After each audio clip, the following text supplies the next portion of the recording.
उम्मत के तसव्वुर को हमेशा उजागर रखना, हुजूर की उम्मत बन के रहना। आप अपनी शनाख्त को, आपकी इलाकाई शनाख्त है, आपकी मसलकी शनाख्त है, आपकी ख़ानदानी शनाख्त है, आपकी जो भी शनाख्तें हैं उन शनाख्तों को बाकी रखो। मैं उन शनाख्तों का इनकार नहीं करता, लेकिन आपका तारुफ उम्मत के हवाले से आगे बढ़ना चाहिए।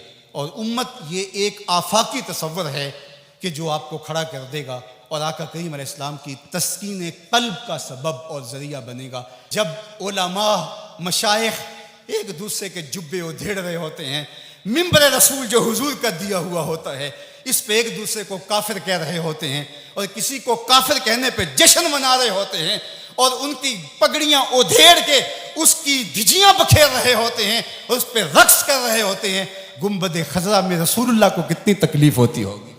तो इसलिए उम्मत बन के रहो, बिखर के ना रहना। सियासी शऊर अच्छी तरह से आप पे अंदर होना चाहिए। हम इंतखाबी सियासत से गुरेज इसलिए करते हैं कि इसका नतीजा हमारी आंखों के सामने है कि 70 साल में कुछ नहीं मिला, तो आइंदा हम जो मुयस्सर है वो हम जो कर रहे हैं वो भी क्यों छोड़ बैठे। इसलिए कि जो मैं कर रहा हूं उससे हकीकी सियासी शऊर पैदा होगा, रिजाले कार पैदा होंगे, अफराद साजी के अमल से हम गुजर रहे हैं। वो एक ज़माने में मुझे किसी ने कहा कि आप ज़रूर आइए, और बड़ी ही मोहब्बत का इजहार किया और बहुत सब्ज़ बाग भी दिए।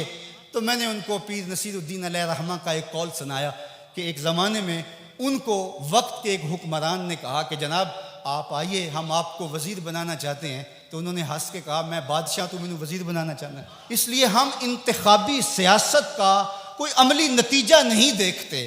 और अगर आप सोशल मीडिया और इलेक्ट्रॉनिक मीडिया देखते हैं तो आजकल जो हाहाकार मची है, जो अंधेर नगरी है, जो लहजों की अजीब बदबू फैली हुई है, तो क्या कोई ये पसंद करता है कि मैं भी जाके उस माहौल में खड़ा हो जाऊं? और अगर कोई कहता नहीं जनाब आप साफ सियासत कीजिए, तो मियाँ ये साफ सियासत का तो माहौल पैदा कर रहे हैं, ये रिजाले कार ही तो पैदा कर रहे हैं। बाकी ये आरजू कि आप आएँ, मियाँ मेरी ये आरजू नहीं है कि मैं आऊँ, वो माहौल पैदा करना चाहता हूँ कि कोई आए, उसके लिए कोई बुनियादें तो खोद जाए, कोई रास्ते के अंदर से पत्थर तो हटा दे। सब ने ये कहा कि मैं आऊँगा, लेकिन रास्ते के अंदर पत्थर पड़े थे। हमारा मिशन उन पत्थरों को हटाना है, रास्ते हमवार करना है, और हमने देर तक इस काम की तरफ जाना है। ए शम्मा आहिस्ता बसोज के शब दराजस्त, ए अश्क आहिस्ता बरेज के गम ज़्यादस्त, सीनों में तूफान है कल भी कल मिर्जल, मेरा सीना जल रहा है हंडियों की तरह, मेरा भी जी चाहता किसी दीवार से टकरा जाऊं। इन हालात में क्या कोई देख सकता है कि रसूलुल्लाह की उम्मत काटी जा रही हो, बच्चे ज़बह किए जा रहे हो फ़लस्तीन में, कश्मीर में? लेकिन क्या इसका इलाज मेरे पास सियासत के मैदान में छलांग लगा देनी है, जहां टांगें तड़वा बैठूं और जो मुयस्सर है वो भी ना कर सकूं? मैं जो करता हूं मैं शऊरी तौर पे खड़ा हूं, मैं जहां खड़ा हूं दलील से खड़ा हूं, मैं जहां खड़ा हूं मैं पूरे तयक्कुन के साथ खड़ा हूं। मंजिल और हदफ मेरी निगाहों के सामने है, मैं आहिस्ता आहिस्ता बढ़ता चला जाता हूं, लेकिन मंजिल की तरफ मेरी सीध है।